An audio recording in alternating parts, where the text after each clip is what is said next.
Vivez les grands moments d'analyse, décryptage de l'actualité brûlante de l'heure, dans le monde et partout au Congo. C'est sur la chaîne BBC Mpoi TV. Toutes les vérités sur fond d'analyse, décryptage, sans langue de bois. Sur BBC Mpoi TV, on passe au peigne fin, l'actualité brûlante de l'heure.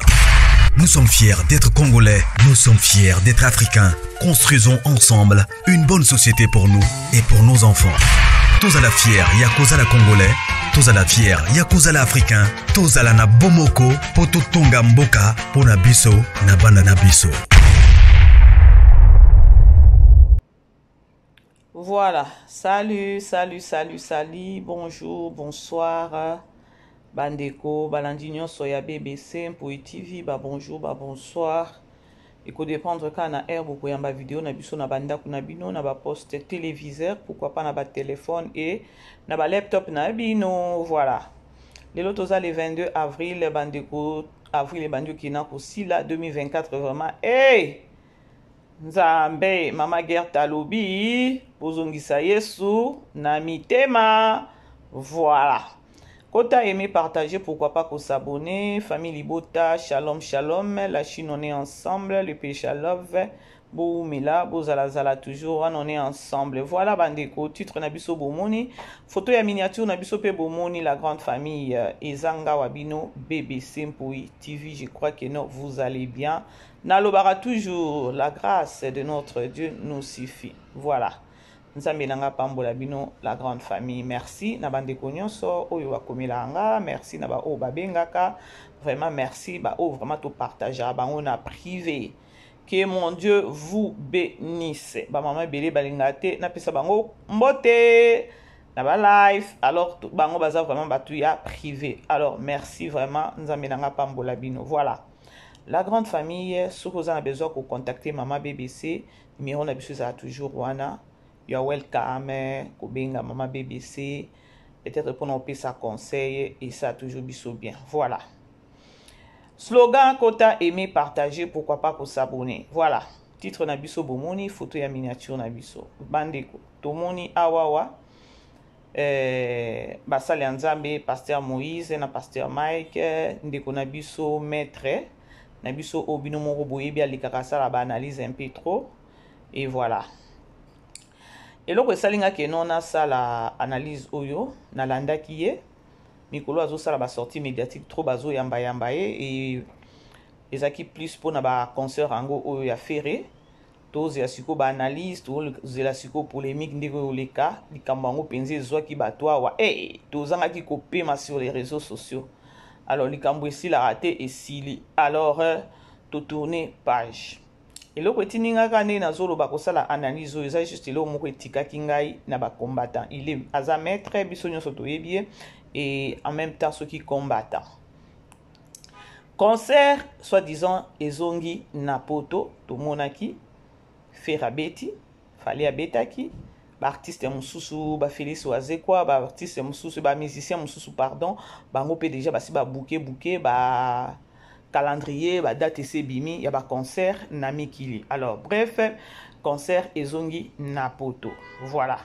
Alors ba combattant ba tiki ko sala désordre. Mais toyoki soi-disant que non ba combattant bazo lingela bou bazo linga boule na concert ya Pasteur Mike Kalambai oyo ko sala na Zénith Zénith de Paris ezana non le mois prochain déjà. Voilà.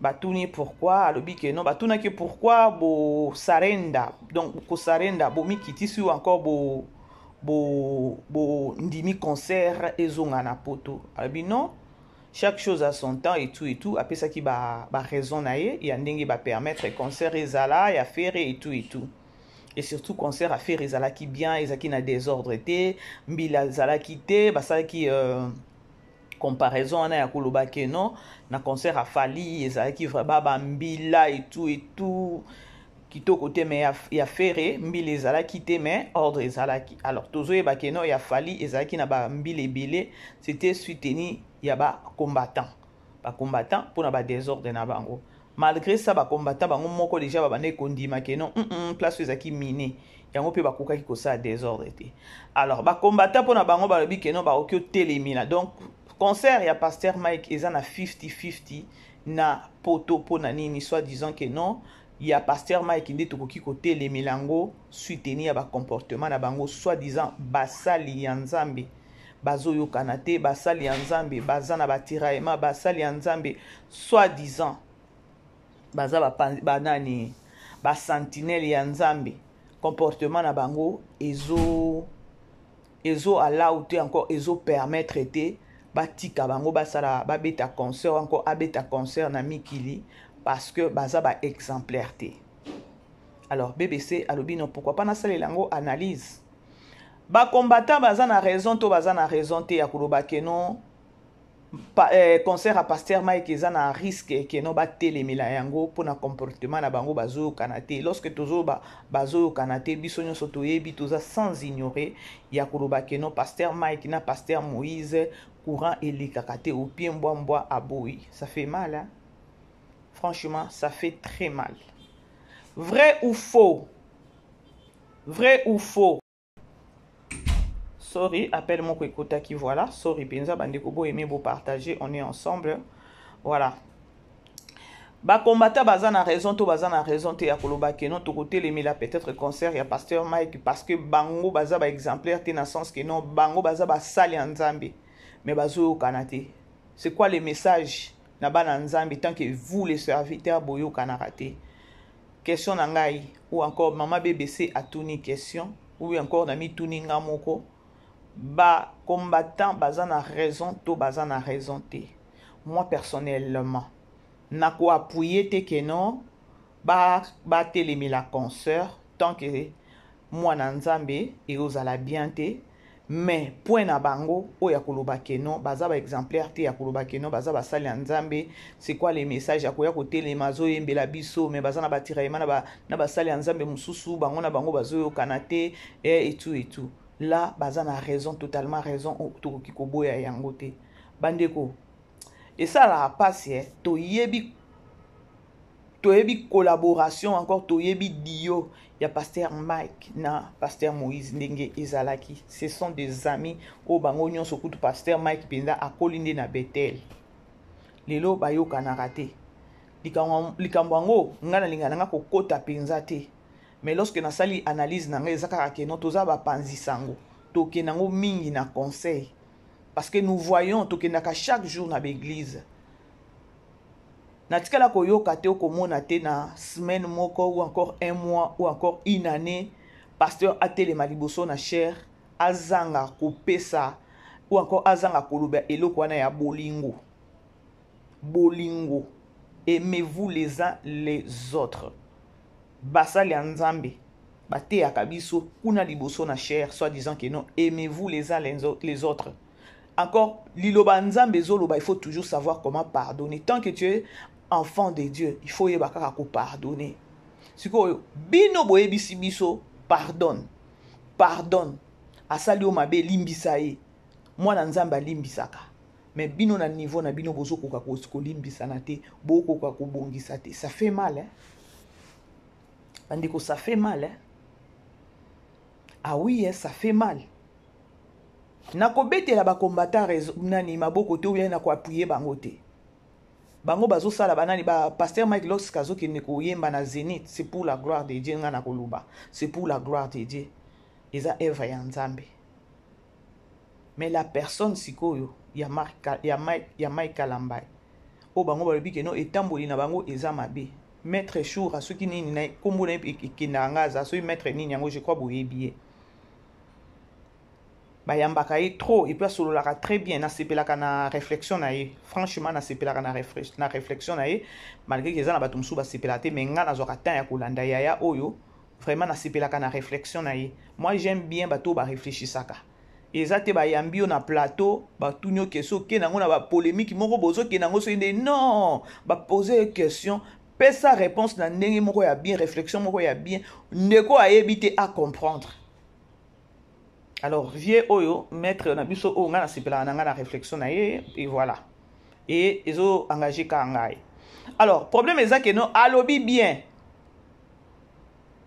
concert auto za na besoin ko telemela eza ya pasteur Mike eza ya basali ya Nzambe parce que basali ya Nzambe tamboli na bango eza bien te.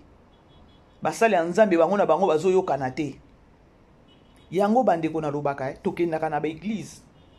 Lorsque tu fréquentaka église, soki mosali ya nzambe wana azana connexion na nzambe na ye, automatiquement il faut ezala connecté na bana na ye.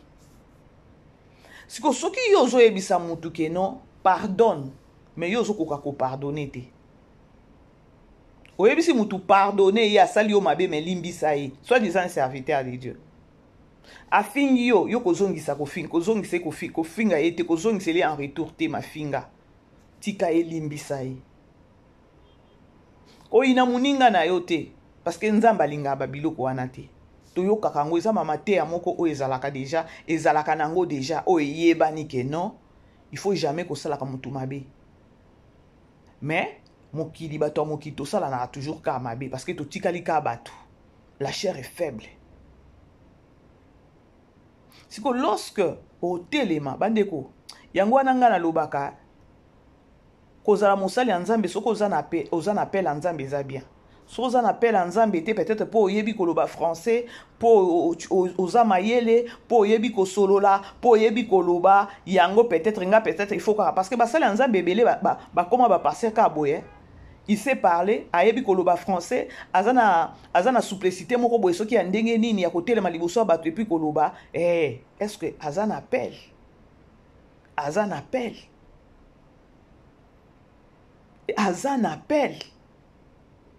Parce que ba combattant bazana raison. Soki lelo ba koloba ba telemela. Na lobi te ke non concert ekozala te. Ba lobi ba combattant, ba lobi très bien.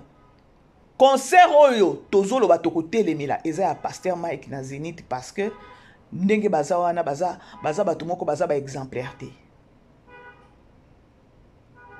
Tokyo chama ina munoko te. Ya koloba keno ba combattant bazoko balongwa kuna boyeboy non, c'est vrai. Donc basali différence ya ba musicien mokili na ba musicien ya nzambe. Siko ba musicien nzambe, comment est-ce que vous vous comportez? Botambola ndeni. Ça fait mal. Avant te ya batu keno linga moninga na yo lokolo mi lingaka. Pardonnez moninga na yo parce que azandeko na yo pardonner ye. Ko sala mutu mabe te parce que la Bible nous interdit. La parole de Dieu nous interdit à osala mabe. Mais yo zo sala mabe. Bandeko, ngai bebe so na zo yebisa bino na traversa ba moment moko boye na ba vie spirituelle ato naza na raison na répliquer te ata ba pointer ngande nini na zongisa te ata ba koselinga likambu ndenge nini na lobaka nzambe lokumu ezonga kaka epai na yo botala niveau ya ba punition ya bato musu bazwaka na vie spirituelle pour soki yo au répondre au fongoli porte ya makambo moko boye e bebeli yo lisusu.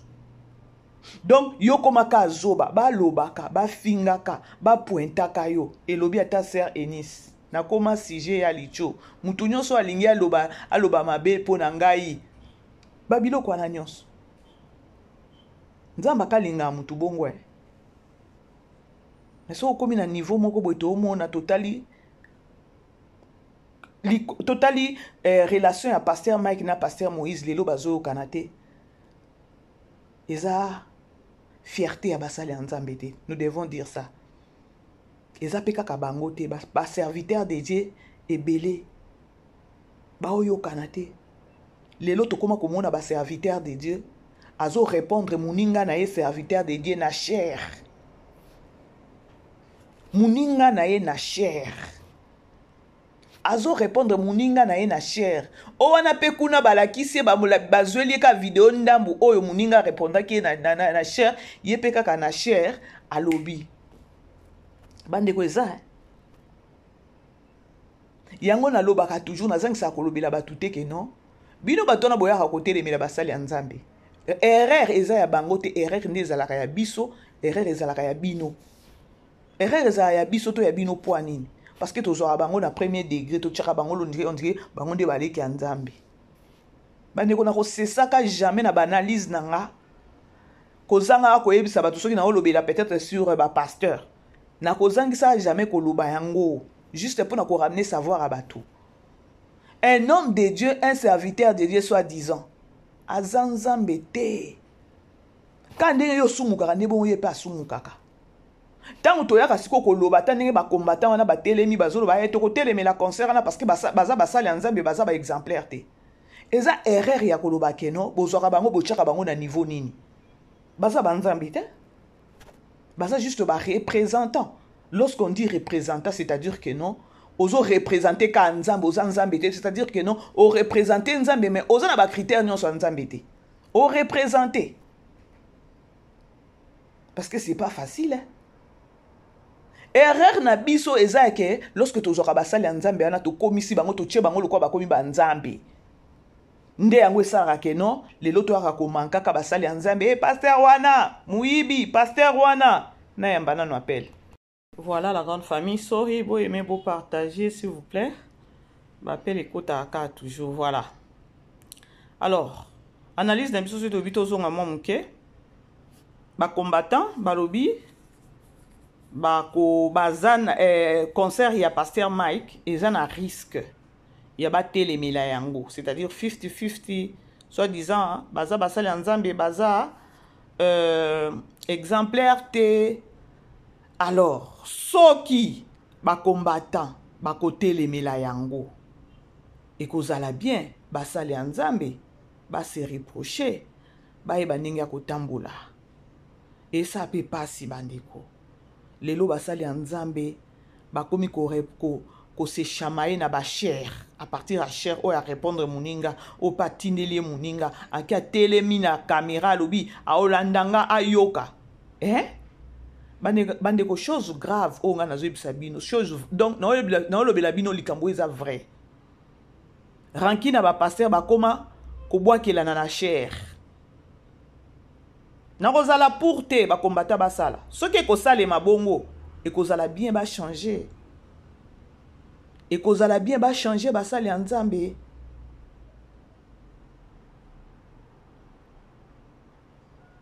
Et ça la passi, et ça la propreté. Et ça la peut-être basala ya nzambe peut-être boyeba na kipete.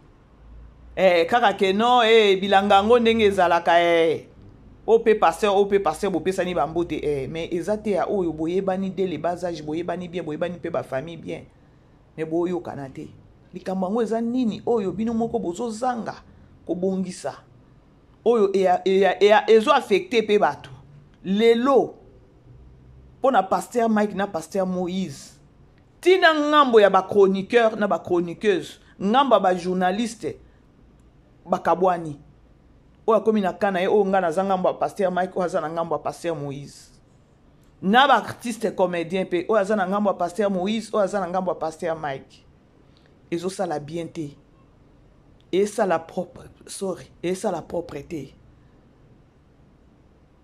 nzambe soki toza na besoin nzambe soit disant tozo tingama pe eloko wana ki bo pasteur ya ki servante de Dieu serviteur de Dieu nga mosali ya nzambe. Mais tout le temps, on a image et ça bien. Tout le temps, on a image et ça la bien. Yelo bakan, otozomo n'est pas musicien. Otozomo n'est pas musicien et pas musicien quand il y a chroniqueur ou balobela ka musicien oyo eza. Quand il y a musicien oyo azana ba chroniqueur na ba artiste et comédien pe oyo azana côté oyo ba yeba ni pe keno ngana za muto ya fait rigola ngana za warrior ngana za gaulois boye toye biango eloko wana pe kepe pa basali ya nzambe oyo ezo sala bien te soki ba combattant ba côté les mandenge ba lobi wana ete ya ka bango ete ya. Mais on ne souhaite pas parce que tu es dit que non, mbongo ebimé belé pour na eloko wana. Ce qui peut être message ba ko zo message. Et lobi ata mettre en lobi to mona ki muto abimisa ki makambo ya à part nan ba musicien mokili. To mona ki pasteur Mike nda ki na likambo ya na côté ba serviteur de Dieu en pro ba musicien gospel muto ayaki muto liboso ya koloba ke non. Na obeta stade ezaki pasteur Mike Kalambai. juste après annonce ya pasteur Mike Keno aobeta concert na stade esali Keno pasteur Moïse pe pa omona air moko epesa pasi pa yepa ye kobimisa date na ye mais abimisi date na ye avant ya pasteur Mike mais pasteur Mike nde muto ayaki muto aliboso ozomona kaka Keno eza propreté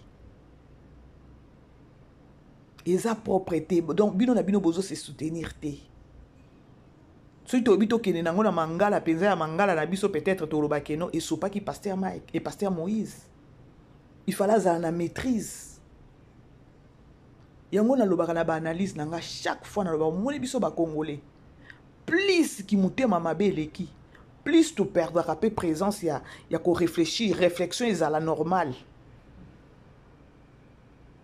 na ndenge ya mabe te nazotitoye mutu te eza juste bacomportement baagissement na bango nde ezosala Keno tosala analyse nini kaka esalaki pasteur Moïse mpe Keno ya lobi aobeta na stade est ce que azalaki mpe na ide wana toyebi te yebi ka bango mais lokola ndenge bayokanaka te donc jibe mpiana na werason jibe mpiana kutu na werason babongisa na bango famille bato mibala nde bamemela biso mpe baproblème ya division eza werason na jibe mpiana ntango nalobaka makambo ya source yango wana source eza nde bango siko bango babongisa moya kotelemela source moya kotinda moto na source eza te parce que source yango moko bango déjà babongisa